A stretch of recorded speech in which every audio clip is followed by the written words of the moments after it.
Welcome to my evidence-based practice presentation on phonics analogies. My name is Sam Lovejoy, and I'm a graduate student at the University of Buffalo, studying to be a school librarian. In this presentation, you will learn about the practice of helping students with disabilities read through the use of phonics analogies. You're probably asking yourself, what are phonics analogies?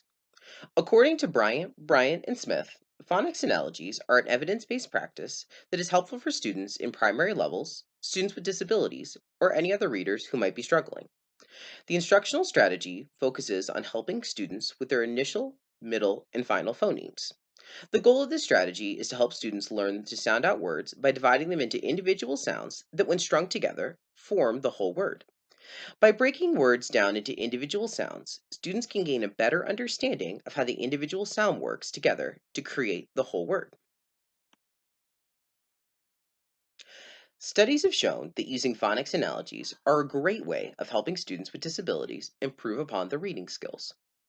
A study conducted by Ainsworth, Evanimova, and Behrman in 2016 found that teaching phonics in a small group setting to students with disabilities was an effective way of helping students further their reading abilities.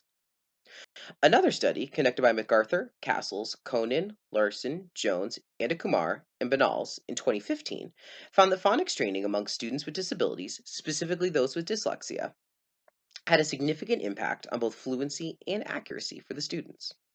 Finally, in a study conducted by Irby, McLaughlin, Derby, and Everson in 2017, found that students with learning disabilities, specifically attention deficit hyperactivity disorder, or ADHD, and traumatic brain injuries, or TBIs, had higher scores on reading exams when implementing phonics instructions for the students.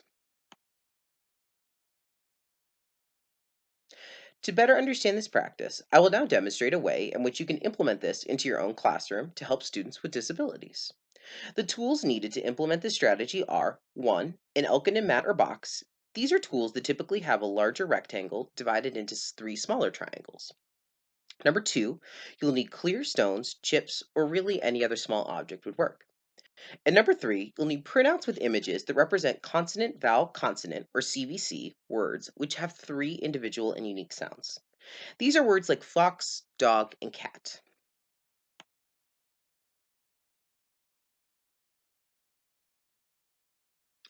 To complete this exercise, give your students the empty mats or boxes and divide the small objects that you have chosen evenly amongst the students, at least 3 per student. Choose the first image you would like to use and place it at the top of the box or mat. In this instance, I've chosen the word fox. Have students identify the image and say the word. Explain that each of the smaller boxes inside of the Elkin and mat represent the individual sounds within the word fox. Working together, sound out each sound into the word and place a stone into the appropriate box. After they place their stones into each box to represent each individual sound, the student will sound out the whole word and then repeat the practice with another image. Here's a video of the practice in action.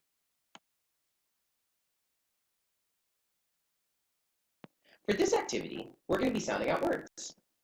Each of the small boxes in front of you represents a sound within a word. We're going to be looking at a picture of an animal and sounding out the word slowly. For the first picture, we're going to be using this. Do you know what animal that is? It's a fox. That's great. Now, as we sound out the word, you're going to take one of the stones in front of you and place it into one of the smaller boxes.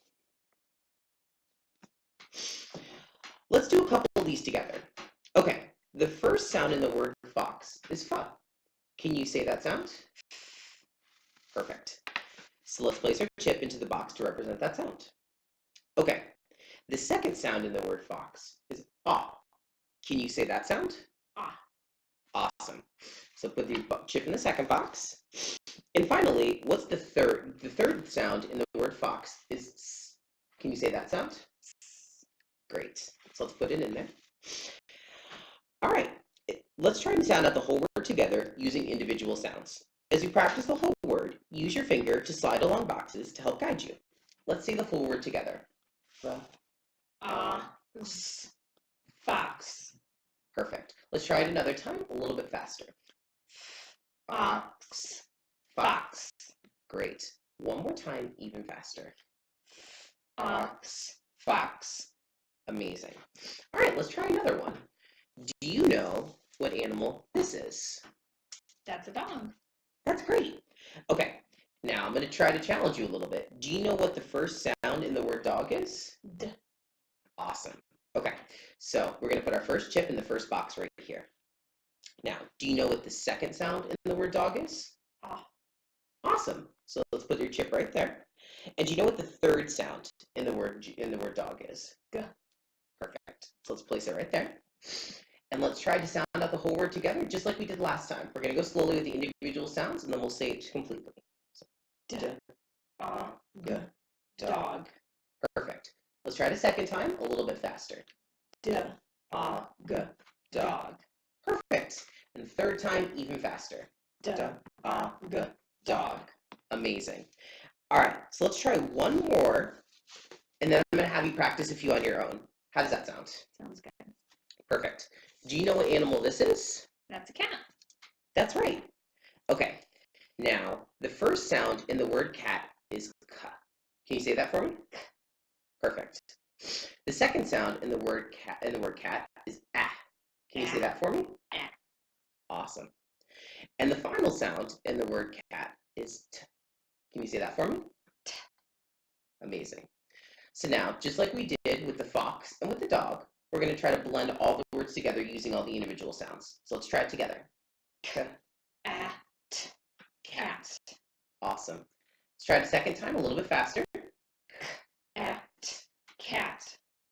Perfect. A third time, even faster. At, cat. Amazing. Okay. You're doing so well on this that I think you could do some of these on your own. I've got a stack of animals right here, and I want you to practice these words by yourself. I'll be back in a few minutes to check on you and to see your progress.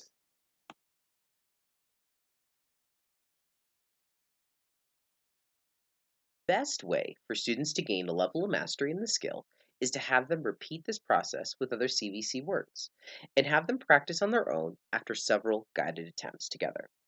In order to check for mastery of the skill, give the students 8 to 10 words to identify using their newly formed phonetic skills.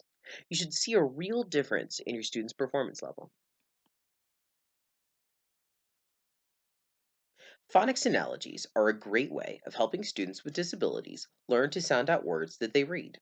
Data has shown that phonics-based instruction can have an impact on students with a wide range of disabilities and can help these students achieve a better result academically. By working together and breaking down the words into smaller sounds, students can better understand how each sound works together to create the whole word.